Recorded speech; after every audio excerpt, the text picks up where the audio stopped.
Donttap presents The Couch vs. the Coach, a new podcast that bars your favorite capper against your favorite coach.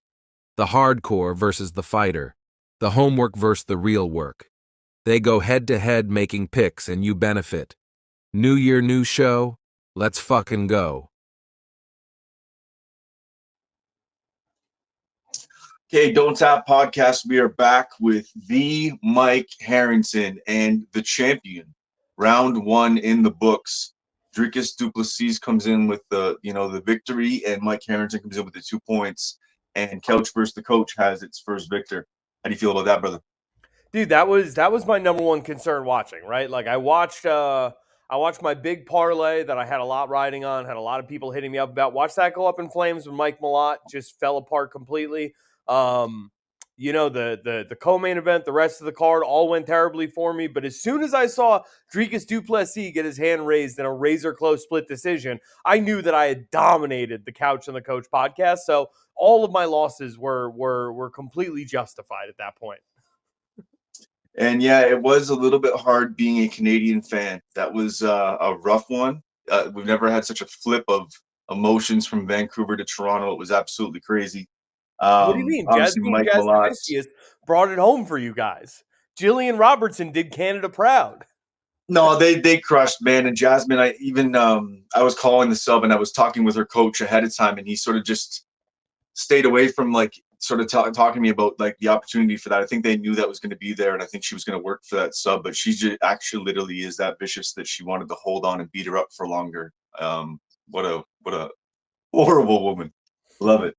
Okay, so let's take a look at the card that is coming up, and the Couch versus the Coach. Some breakdowns for this fight night coming up. We got Dolidze coming up against Imavov. What is your first pick? We'll go head to head. Just throw your first three picks up there, and then maybe we'll build a parlay at the end. So I was thinking, I mean, my thought process coming into this was like take a couple of these coin flips, and just take the underdog in them, right? Like with the way that I watched how it worked out, right? And it's like, there was good breakdowns from TJ. He was, on the right side, but got the wrong result in a couple of instances. So it's like with something that is this difficult to kind of, figure out exactly what's going on.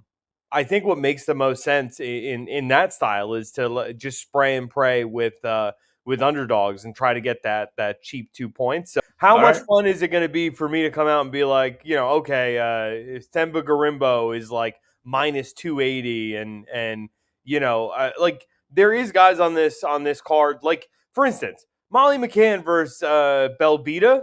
Belbita is, for all intents and purposes, done with MMA. She talked about how she's pretty much out. She considered retirement after the loss to Carolina. I think Carolina landed something crazy, like 72% of her strikes thrown against Diana in that fight. Like, she knows she's not championship material. She knows she's absolutely gorgeous and can go be like some Russian guy's wife and live very comfortably, right, for the rest of her life. She doesn't need to be doing this fighting nonsense. And the only reason she stuck around is because the Molly McCann loss, she had a chance to right that wrong. And this is them 100% putting Molly McCann in a get-right spot, right? Where is the fun in picking Molly McCann at a, whatever she is, minus 285, minus 300 favorite, which she rightfully should be? I came into this thinking Molly McCann shouldn't be that high of a favorite against anyone. Then I processed it, and it's like, no, this is maybe the one person in her division she should be that high of a favorite against. So it's like, I don't know. That doesn't seem very fun. For the people who are listening and looking for spots you can actually play on this card, something where I do find a ton of value, and I am going to make my first pick, is Blake Bilder. Bilder he's been very fun. He's been, a dynamic, a blast to watch since coming through on the Contender Series. But my big thing is he's fighting this dude, Lee, who has only fought road to the UFC level competition, right? Like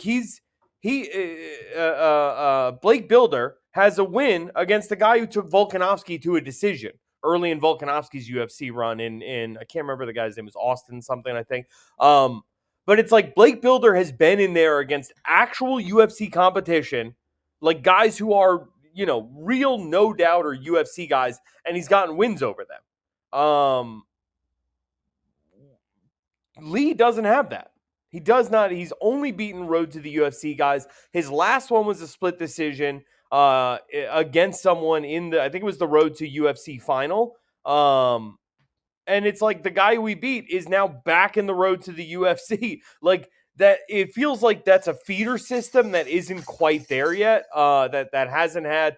I think that kid, the one kid that came through there is going to be the breakout star and is going to be the Sean O'Malley. Can't remember his name. I think he's a Japanese kid who like just got a knockout very recently. I want to. I'm trying to look right now. Last 2 cards of the year. It was like he was pretty early on in the prelims, but he got like a blistering first round knockout. Lee's not that guy. Like he's very comfortable fighting to a decision. He's very comfortable point fighting. And I think Blake Builder just, he is too dynamic and he does take too many chances to drop one to a guy who's going to be confident just trying to eke out a split decision win.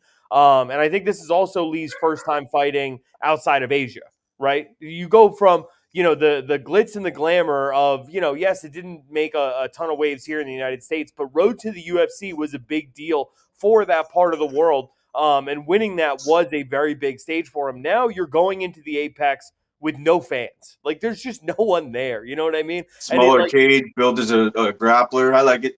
Right. So, everything about that to me just screams like, Builder should not be the slight underdog. So if you're telling me this is a coin flip fight and I think I'm getting value, with the underdog there, that's a clear, I want to pick up those 2 points there. I mean, yeah, prior to running into Kyle Nelson in Vancouver, Builder was on a good run, and he just sort of got outclassed by Nelson. Nelson just sort of lulled him into his fight. He was scared of Nelson's power, and he just didn't really commit. And then Nelson was hitting him. He didn't realize he got sort of sucked into that game. But, yeah, definitely, I think Builder's a good spot. I think that's a good way to look at it. With the grappling savvy, I think getting him up against the cage, the apex being a factor as well, too. It is a factor. Fighters have said it time and time again. It's much smaller. It makes a difference if you're a grappler. You can get your hands on guys. They can't move around as much. So definitely a good spot. So I was going to hold back on this spot, but after you come in with your intro on Belbita, I'm going to lean right into it. It might have something to do with what you maybe saw online. But yeah, so Belbita, one of the plays I'm going to play is actually a spread play on DraftKings. So that she'll win 1 round. The line's not out yet. But she's such a big dog that there's going to be value on it, 100%. And I think she could even win a decision in this one because I actually don't think she's done.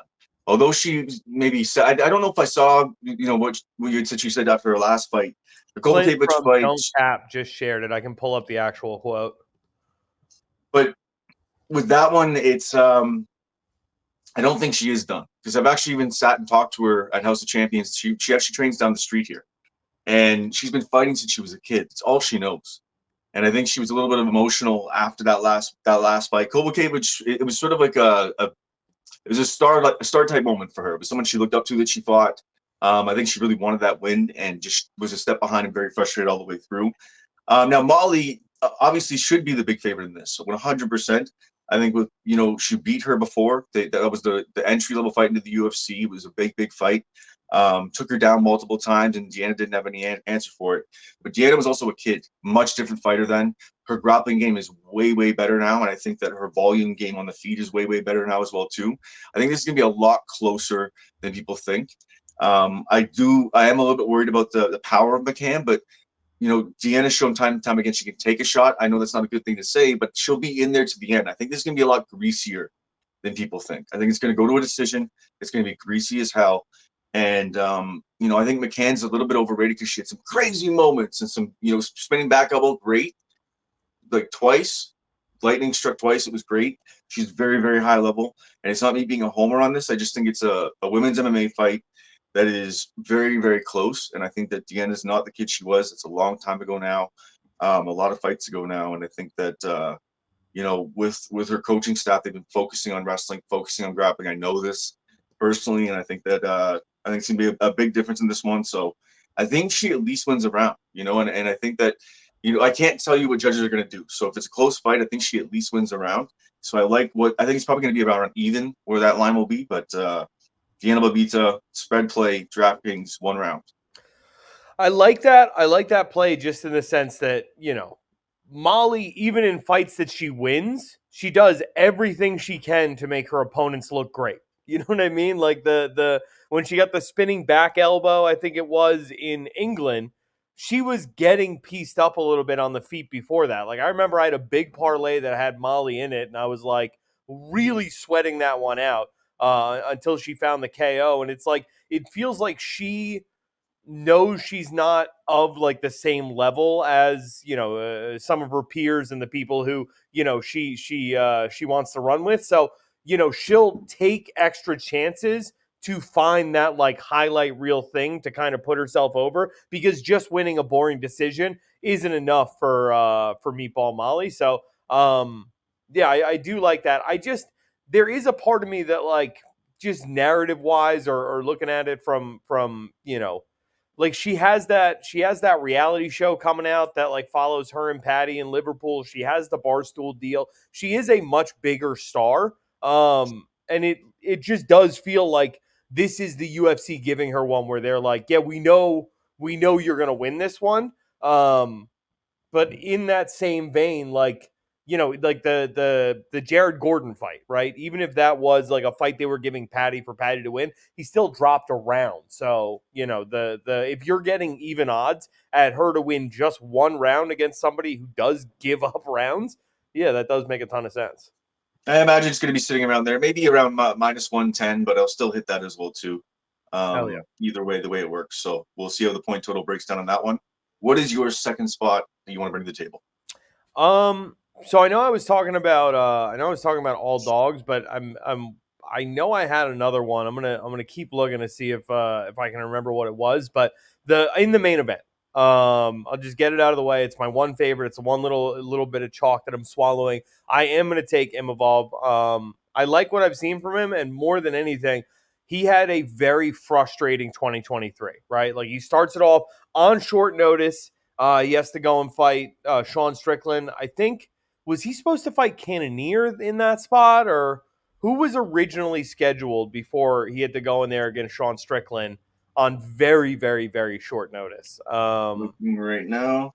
Can't remember, but it was like, you're when you're not expecting to fight Sean Strickland and then you have that jab coming at you, that was rough for him. And then the Curtis fight, I believe, if I'm not mistaken, like he was ahead in that fight, and then the accidental clash of heads, kind of cost him what would have been like if they had deemed that an accidental clash of heads 3 minutes later and you were in the third round, it would have gone to the judges and he gets the W there. So that's a very frustrating year, and I think he's going to take it out on Roman. I mean, Roman does like he takes a lot of risks. He's constantly looking for finishes, but over the course of 25 minutes, I just don't think he has the body type and the cardio to keep up that pace. Like I've seen him start to flag a bit, in 3-round fights. So, given this a full 25 minutes, I just think Imavov does enough to get the job done. Okay, and here's where I'm going to sort of play strategy with you on this one, because I could either go head-to-head with you really hard in this one and try to take a huge jump, or I could play safe in this round. And then I'm going to play safe in this round. So I went back and forth in this fight. My first instinct is Imavov by decision. Instantly, that's what I think of him more recently at this level. Although he is a finisher at this level, I think he's a more play it safe. He'll hit you from the outside, very, very high-level striker, but has some good grappling in his pocket as well, too.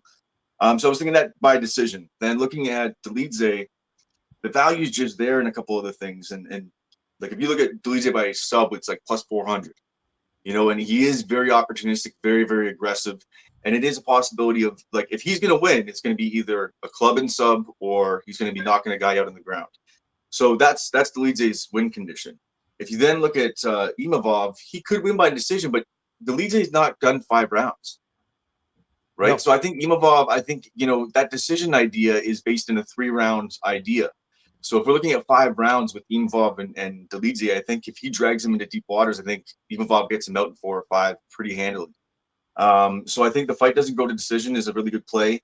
But I'm going to get a little bit aggressive with it. I think that one of my number one plays on the card will be the under 2.5. Dolidze and Imavov at plus 130. Wow. Wow. Okay. So I'm going to get a little aggressive on it. It may have adjusted now if the line's adjusted a little bit. That's what I had put out initially for my early tap lines. If it's adjusted, I'll take the value at what it's at as we talk right now. I'll pull it up. But so I think the under fight doesn't go looks pretty decent too as far as value, just because Dolidze hasn't done 5 rounds and he is so aggressive. He's so aggressive with his attacks on the ground. He's so aggressive on the feet, and he throws a lot into everything. Eventually, you're going to gas at some point, and I think that would likely be halfway through the fourth round, and that will leave Imavov with a chance to just close the show. So, if Dolidze does pull off that big lightning strike early, that under looks good. So, I'm going to pull up. We can look at the lines on that later, but so that would be my I'll sort of lean into Imavov with you, but also take Dolidze and maybe being a little bit of a bitch with that one, but we'll run that one round like that's that. That's just aggressiveness. Oh, fuck. Round 3, we have a split on the first one where we have two different fights that we're on, which is good. We're on the same fight in the second one. And what is your third spot you want to bring to the table? Sorry, I have a baby here who is. I think I'm looking through here, like, so. I don't know, like I kind of like Charles Johnson just coming out and like cutting promos on the Apex this week. So I was looking at him a little bit, but I'm not familiar enough with this Azak guy to confidently pick against him. There's nobody really like the Mahmoud Muradov or I was thinking Randy Brown by submission could be interesting against Muslim, but I think I'm going to fall on. Let me throw you one bone here. You can do a 2-piece. So if you have your book open, so you can do a 2-piece. So if you want to put 2 chalk pieces together and make a nice little 2-piece, I had one that was Silva and Brown. That was something I had put out earlier in the week. It was like minus 108 at the time. It's probably a little bit chalkier now, but you can build one of those, and I'll let you have one of those. I was thinking like, could we do like a 2-legger? But I think no. You know what? I'm going first fight of the night, just because these are always silly.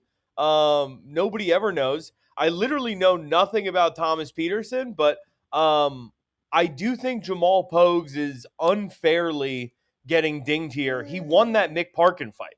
Like, there is no doubt in my mind. I was watching and I had money on Mick Parkin, and there's no doubt in my mind that Jamal Pogues won that fight. You say you're a DJ, you are a DJ. You had money on Mick Parkin. Yes, dude. Yes, of course I'm a degenerate. Like, what it is. Yeah, I don't know. Like, I think he's getting dinged because he is technically coming off a loss, but I watched that fight, man. Like, there's absolutely no doubt in my mind. And I think there was like some pretty messed up stuff in that fight. Like, there was like a headbutt or an eye poke or a groin strike that wasn't called. Some pretty blatant fence grabbing, maybe. I don't remember exactly the specifics of that fight because it was in fact a Mick Parkin fight. So I was only paying about half attention to it. But I do remember walking away from that fight being like, yo, this Pogues guy, like there's way, like, I'm way more confident in him coming out of this than I am in Mick Parkin. Mick Parkin, by the way, was this close to getting booked. I don't know if you saw that. Oh no, he did. He got booked against Muhammad Usman for his troubles. It was supposed to be Muhammad Usman versus who is like the fat heavyweight black dude? Chris Barnett. Mick Parkin got that. So I'm gonna go with Jamal Pogues. Long way to get there, but I just like him. I think he just gets the win here. That's really about it. Peterson, first fight, I believe, since he won as like a minus 800 favorite or something crazy like that on Contender, and Pogues is just a tough entrance into the UFC, and I love taking the dog in the first fight of the night. There's just something about it where I don't know. Like I feel like it's a pretty greasy fight. So it's not a bad dog shot early in the night. I mean, Thomas Peterson's win condition is reliant on him getting it to the ground with control and or rinse and repeat, trying to get that takedown multiple times. But if that happens where he can't keep Pogues down, he's going to get tired. And on the feet, Pogues has some pretty good hands. He has some decent hands. He has good stand-up. So not a bad dog shot at all. I think that the thought is they don't think Pogues is going to get back up as easy. And Peterson maybe win either a dominant decision and or get him out on the ground. But I think Pogues could win that out on the feet. So not a bad pick at all. So Harrington going for the 2-pointer there again. Okay. All right, I'm going to come in with my final spot. I'm going to bring a 2-piece to the table. Actually, no, you know what? No, I'm going to swing for it a little bit. I can't be chalk with you like that. So we'll go Drew Dober. Right now, when I first put the line out, it was plus 130.